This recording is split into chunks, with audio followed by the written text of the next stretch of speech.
আমার নারায়ণগঞ্জের কথা যদি আমাকে বলতে হয়, আমি বলবো নারায়ণগঞ্জের ফতুল্লার বক্তাবলী থেকে শুরু করে এই সে ২৫০০-এর কালাপাহাড়া ইউনিয়ন পর্যন্ত, এদিকে সোনারগাঁর মোগরাপাড়া থেকে শুরু করে মেঘনা থেকে শুরু করে আমাদের রূপগঞ্জের সেই পূর্বাচল পর্যন্ত আলহামদুলিল্লাহ শানে সাহাবা জাতীয় খতিব ফাউন্ডেশনের সকল সদস্যবৃন্দ একমত, সবাই মুফতি শামীম মজুমদার হাফিজাহুল্লাহর নেতৃত্বে আগেও পথ চলেছে, এখনও চলছে, ভবিষ্যতেও ইনশাআল্লাহ পথ চলবে। উপস্থিত রয়েছেন এদেশের লাখো আলেম ইমামদের অভিভাবক, নয়নের মণি আল্লামা হযরত মুফতি শায়খ শামীম মজুমদার হাফিজাহুল্লাহ।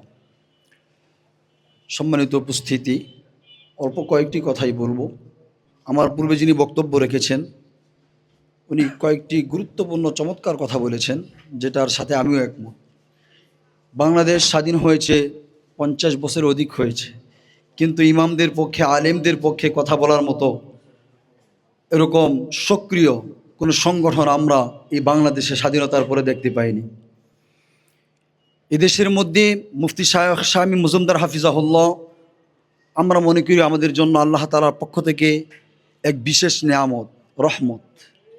যখন এদেশের মজলুম উলামায়ে কেরামের পক্ষে মাঠে ময়দানে বুক চেতে কেউ কথা বলার ছিল না, ওই সময় থেকে আমরা দেখে আসছি মুফতি শামীম মজুমদার হাফিজাহুল্লাহ কোনো বাতিলের রক্তচক্ষুকে ভয় না পেয়ে মজলুমের পক্ষ হয়ে হাজার হাজার মামলা নিজ হাতে উনি কী করেছেন, নিজ হাতে এগুলোকে সামিল হয়েছেন, এগুলোকে সমাধান করেছেন। যেখানে ইমামদের অশ্রু মোছার কেউ ছিল না, ইমামদের আলেমদের দুঃখ বুঝার কেউ ছিল না, তখন এই অভিভাবককে আমরা পেয়েছি। আজকে অত্যন্ত দুঃখের সাথে বলতে হচ্ছে, সারা বাংলাদেশের মধ্যে আমরা এমন কিছু আমাদের মতো এরকম মানুষদেরকে দেখতে পাই যারা ওনাকে নিয়ে আজকে চক্রান্তে লিপ্ত হয়েছে। আমি আজকে সেই সমস্ত ভাইদেরকে বলতে চাই, শামীম মজুমদারের সমালোচনা করা সহজ, কিন্তু একজন শামীম মজুমদার গড়ে ওঠা অনেক কঠিন। কথা বলেন ঠিক কিনা? শামীম মজুমদার সাহেবের সমালোচনা করা সহজ, ওনার নামে মিথ্যা তহমত পোষণ করা সহজ, কিন্তু একজন শামীম মজুমদার এদেশে প্রতিষ্ঠা হওয়া, এদেশে জন্ম নেওয়া অনেক কঠিন বিষয়। স্বাধীনতার 54 বছর পর্যন্ত আমরা দেখতে পাই এদেশে বিভিন্ন রাজনৈতিক দল বিভিন্নভাবে বিভিন্ন সময় ক্ষমতায় এসেছে, কিন্তু অনেকে অনেক রকমের নির্বাচনী ইশতেহার ঘোষণা করেছিল, কিন্তু আজ পর্যন্ত আমরা কোনো দলকে দেখি নাই নির্বাচনের পূর্বে ক্ষমতায় গেলে ইমামদেরকে এই দিবে, এই সুযোগ সুবিধা দিবে, এই দিবে, সেই দিবে, ইমামদের জন্য হসপিটাল করবে, ইমামদের জন্য বিনা পয়সায় চিকিৎসা করবে। আজ পর্যন্ত আমরা শুনতে দেখি নাই। কি বলেন, আপনাকে শুনেছেন? কিন্তু দেখেন এই একজন আলেম, আল্লাহ তাআলার পক্ষ থেকে এই জন্য রহমত বলেছি, উনি আজকে মাঠে ময়দানে টেকনাফ থেকে তেঁতুলিয়া, রূপসা থেকে পাথুরিয়া ইমামদের অধিকার আদায়ের জন্য লড়ে যাচ্ছেন। সকাল থেকে রাত, রাত থেকে সকাল, ওনার সাথে যারা সময় দেয় ওনারা বলতে পারবে উনি এমনও সময় যায় রাতের বেলা 1 ঘন্টা ঘুমাইতে পারে না, রাত 3টার সময় 4টার সময় ওনার কাছে মজলুমের কান্নার ফোন আসে। এই জন্য শায়খ মুফতি শামীম মজুমদার হাফিজাহুল্লাহর সুস্থতা কামনা করছি, দীর্ঘায়ু কামনা করছি, এবং ওনার বিরুদ্ধে যারা ষড়যন্ত্রে লিপ্ত হচ্ছে আমি আল্লাহর ওয়াস্তে এই সমস্ত ভাইদেরকে বলবো, আপনারা সমালোচনা বাদ দেন, ঐক্যের পথে আসেন।